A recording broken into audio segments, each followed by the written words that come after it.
The UK is dying, and it's not an opinion of mine, it's a fact. If you believe I'm exaggerating, just check out some of the people that believe that's already gone. Guys, welcome to the channel. The Modern Survivals. Being better prepared is what we do here. For that, you have the channel with a ton of information. You have my books, Survival Skills and Surviving the Economic Collapse, which I always recommend in my books, as well as Bugging Out and Relocating, which is maybe more specific for this kind of topic about moving, finding other ways, other places, relocating, and so on. You have all of those in the links there below, and you have the channel which has a lot of content, but also you have the option of asking questions. If you have any questions, I encourage you, leave them in the comments below. I usually read those the first couple days, and I try to reply to any question or suggestion for another video that you may have. So what is it I'm talking about here? Well, this really doesn't surprise most people in UK. They know this better than most of us, and this is a great example here, the abuse of police to anyone that resists the way in which things are going, the disparity between the way in which people are being treated depending on who you are and what kind of background you have. So if you're one of the diverse, inclusive people that are doing horrible things to little children, then that's okay. That's your culture. That needs to be respected. Now, if you're one of those evil people that says things they don't like on internet, on YouTube or on the internet, you get arrested. You get arrested. You get thrown in jail for a long time. And that's just part of the problem. The other major issue is this. The economy is failing. The economy is going nowhere. British economy heading for worst of all worlds. Business leaders warn over labor budget, right? That's what you're looking at. And I think this is from the Chris Williamson channel, and this is something that I think, yeah, this is basically what it goes down to. All the bright and talented people that I know are leaving. Anyone who can is. All the rich people are leaving. This country has lost more millionaires than any other country except China. Now, if you compare the populations, that tells you 3%. something. Right. So we're losing the people who have created the jobs, who are creating the jobs, and who are going to create the jobs. And one of the reasons is they look at the environment that we're operating in. We've talked about high energy prices, but that's it. That's really all you need to know in regards of how things are going. So the rich people are leaving. He's right about that. Rich people leaving. Well, not all. He's wrong about one thing. It's not all rich people that are leaving. The top of the top, the creme de la creme on the very, very top that wanted this to happen, that instigated this to happen in the first place, those people are going nowhere. Those people maybe didn't even live in UK to begin with. Maybe they had their interests. Maybe they benefited from everything that's happened, everything that they got. Brexit in particular is something that benefited a lot of people, but it ruined a lot of people too. Why? Because of the economy. It's super simple. The economy is a lot worse. The economy is a lot worse for some people. It's doing very well for others, right? So all of the entanglements of the politics and the top level corporations and how they benefit from the new rules in which they managed to control things that were beyond their control before. That was the key aspect of Brexit, was not getting back control for you. No, Brexit was never about that.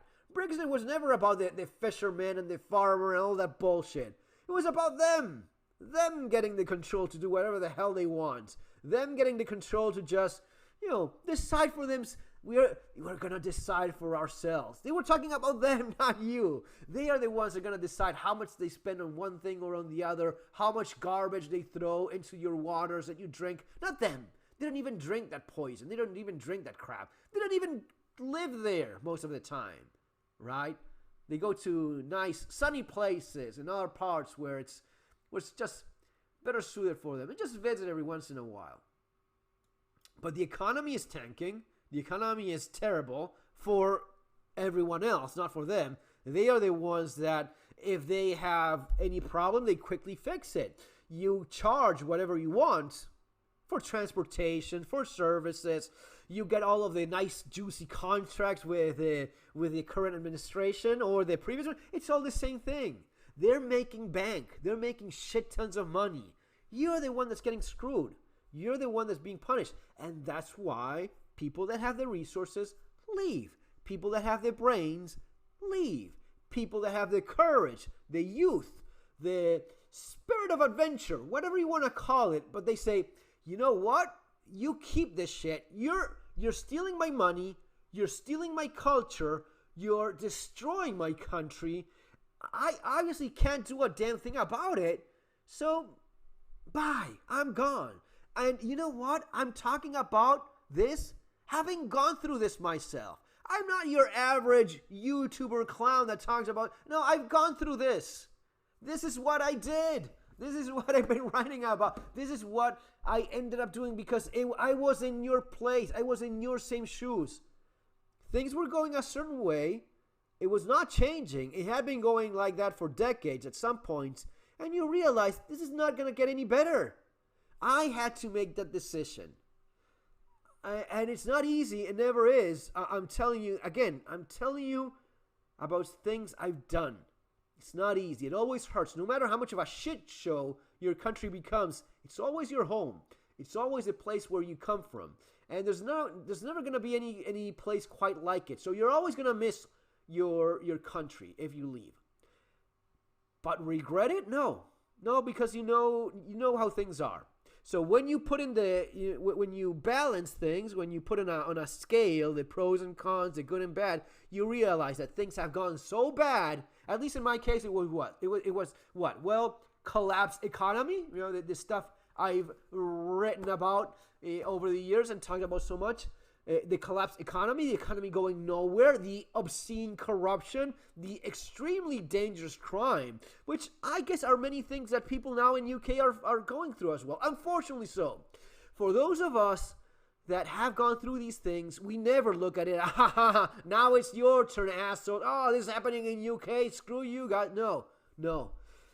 Maybe if you're a fucking miserable person, maybe you feel like that. I'm not that person. I don't want to see anyone go through what we did in my country. And it's sad. It was predictable. It was obvious that it would happen. When you saw, even before Brexit, when you saw how things were being machined and society was being instigated and manipulated at some point, and yeah, it's this and that, so we're going to take back our country from Spaniards and Italians and French and German people, but we're opening the floodgates for fucking Middle East. Yeah, that's probably not what they had in mind, most people that voted for that. So I don't have any more Polish plumbers and truck drivers, which I was told I was supposed to hate, reasons, and I have these diverse, colorful people that have nothing in common with me, no common background of religion, of morals, of family, of anything, of even reasonable, decent human behavior. We cannot even agree on that because they think that a little 5-year-old little girl is just a little piece of meat for me to enjoy in their own perverse way, right? And for me, it's the kind of thing that, based on my culture, you should have your head put on the curb and stomped on. But that's because we have this shared value, this idea of what civilized behavior actually is. And there's things, you may not even speak the same language, but because of this Western Christian tradition that we share, some of us share, that's not, you don't do that. You're not a decent human being if you do that. You're the kind of thing that needs to be, not exist in the same world as us kind of deal. And for some of them, it's completely normal and natural. It's the most normal thing in the world. I bought that child. What are you telling me? I can't do what I want with my property? I bought her. She's mine. It's like it's like a car I bought or a sandwich or a cell phone. There's no difference. So that's what you are being told you need to accept, right? And that's why you're getting hit with a stick by those people, because you need to get that into your thick skull that this is how things are now. And that's why so many people are leaving. That's why so many people with resources, with brains, and you end up, it is an accelerated process by which, I'm staying here, I'm fighting the good fight. You're gonna go down with them. You're gonna waste your life. Again, I've gone through it. I know what I'm talking about. I know how it is. I know the conversations I've had with people that did not do what I did and said, "Nah, you go, you coward. I'm fight. You're not fighting shit. You're not fighting a damn thing. You're not fighting anything. And if you go fighting the police, you'll end up in jail." It is very much a you problem. It was very much a me problem. The entire country agreed that that's where they wanted to go. I was the problem. You are the problem now if you don't want to become diverse, inclusive, and colorful and accepting of all things wonderful from the Middle East and Africa. You're the problem if you don't want to accept that you should not have any property. You should not be one of these people that have money and and disposable income, you crazy capitalist. You need to decide, okay? See you next time.